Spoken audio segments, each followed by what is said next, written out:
हरि बोल, हरि हरि बोल। कैसे हैं आप सभी? मेरे लड्डू लाडो की असीम असीम कृपा से आप सब बहुत अच्छे होंगे जी। आशा करती हूँ आप सब परम मंगल होंगे। जन्माष्टमी की धूम के बाद, राधा अष्टमी के धूम के बाद अब बारी आ चुकी है मेरी प्यारी राधा रानी की छठी उत्सव की। छठी उत्सव कैसे मनाना है, कब मनाना है, आज के इस वीडियो में मैं आपके साथ में ये जानकारी शेयर करूंगी। बहुत सारे लोगों के प्रश्न है, बहुत सारे लोगों के जहन में है कि भाई छठी उत्सव कैसे मनेगी, क्योंकि उनके घर में जो कन्याएं हैं, लड़कियां हैं, उनकी छठी उत्सव नहीं मनती है। तो क्या राधा रानी की छठी उत्सव मनाना जरूरी है? जी हाँ, बिल्कुल। जितनी धूम कन्हैया की छठी में मची थी, उतनी ही धूम आपको राधा रानी की, मेरी प्यारी किशोरी जू की भी छठी उत्सव में मनाना है जी। अब किस प्रकार से पूजन अर्चन करना है? सुबह सर्वप्रथम जल्दी उठ जाइए, घर को शुद्ध कर लीजिए, आप शुद्ध हो जाइए, स्नान कर लीजिए, फिर मंदिर में प्रवेश करिए। लड्डू लाडो को जैसे रोज की तरह आप जगाते हैं उनको जगाइए। फिर उसके बाद में आप उनको जल वगैरह ग्रहण करा दें। तुरंत ही आपको नहीं स्नान कराना है, थोड़ा रुक करके, जैसे आप रोज स्नान कराते हैं। आपको किशोरी जू को आप चाहे तो पंचामृत से भी अभिषेक करा सकते हैं, और नहीं तो आप उनको कच्चे दूध से भी स्नान करा सकते हैं। अब बहुत सारे लोगों के मन में ये भी प्रश्न आ रहा होगा कि कन्हैया को तो उन्होंने दूध में जो डुबकी होती है, छठी का जो दूध कहते हैं डुबकी लगाना, वो लगवाया था। तो आप देखिए, जो आपके घर में जैसा रिवाज होता है आप वैसा कर सकते हो।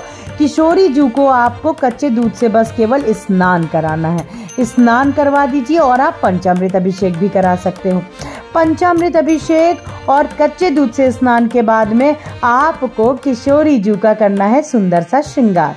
अब उस दिन छठी उत्सव है, जिस प्रकार से छोटे बच्चे 6 दिन का हो जाता है, तो उसके लिए सबसे अहम होता है नजरिया, उसके लिए सबसे अहम होता है नया कपड़ा जो कि पहनाया जाता है। आप भी उस प्रकार से नए वस्त्र लड्डू लाडो को धारण करवाएं, और नजरिया जरूर लाडली जी को पहनाएं, जिससे उनको नजर ना लगे। एक प्रश्न का उत्तर मैं साथ में देती चलूं कि यदि अभी लाडली जू की सेवा आपको नहीं प्राप्त है और लड्डू बाबू ही विराजमान है आपके घर में, तो इस प्रकार से आपको लड्डू गोपाल का ही जो राधा रानी स्वरूपी श्रृंगार है वो ही आपको करके छठी उत्सव मनाना है। अब इस प्रकार से आप बहुत सुंदर सा श्रृंगार कर लें। नीला या पीले कलर का वस्त्र पहना सकते हैं। नीला कलर मेरी राधा रानी का प्रिय है और पीला कलर उनके कन्हैया का प्रिय है। सुंदरता से श्रृंगार कर लीजिएगा। राधा रानी की छठी उत्सव आप बहुत धूमधाम से मनाइए।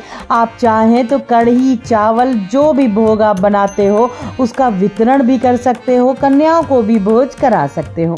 सुंदर श्रृंगार करने के बाद में आपको विराजमान कर देना है लाडली जी को उनके सिंहासन पे। अब आपको भोजन में क्या बनाना है? देखिए, ये 6 तरीके की सब्जियां हैं। ये हमारे जो घर का रिवाज है वो मैं आपको बता रही हूँ। आप 6 प्रकार की, क्योंकि छठी है तो इस तरीके से मिक्स वेज में 6 प्रकार की सब्जियां बना लें। ये ऑप्शनल है सब्जी वाला। बाकी उस दिन जो महाप्रसादी बनेगा वो कढ़ी चावल का बनेगा। कढ़ी बना लीजिएगा, चावल बना लीजिएगा। आप चाहे तो अरबी भी ज़रूर बना सकते हो, चाहे सूखी अरबी बनाइए, चाहे आप दही अरबी बनाइए, लेकिन अरबी ज़रूर बनाएं, क्योंकि मेरी लाडली जू को अरबी बहुत प्रिय है। अब इस प्रकार से आपको कढ़ी चावल बना लेना है। कढ़ी चावल बन जाने के बाद में बहुत ही सरल, देखिए मैं पूजन विधि आपके साथ में शेयर कर रही हूँ। कढ़ी चावल बन जाए, आप उनको भोग लगा दीजिए। अब बहुत सारे लोगों का ये भी प्रश्न होगा कि पूजन उनको जो छठी उत्सव है कब मनाना है? तो आप देखिए, छठी उत्सव 12 बजे के बाद दोपहर में, अगर कुछ ऐसी परिस्थिति है तो आप दोपहर में 12 बजे के बाद जो छठी उत्सव है वो मना सकते हैं। आप चाहे तो शाम को भी छठी उत्सव का जो नजरिया पहनाया जाएगा, जो लाडो को काजल लगाया जाएगा, आप वो शाम को भी कर सकते हो। लेकिन आपको जो स्नान कराना है वो स्नान आपको सुबह ही कराना है।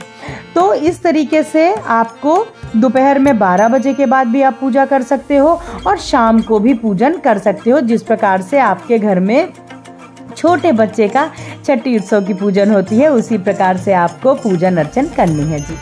अब यहाँ पे मैंने लाडली जू को भोग लगा दिया है। इस तरीके से आपको कढ़ी, चावल, फल, मिष्ठान का और आपको जो ये 6 तरीके की मैंने सब्जी बनाई है उसका आपको लगा देना है लाडली जू को भोग।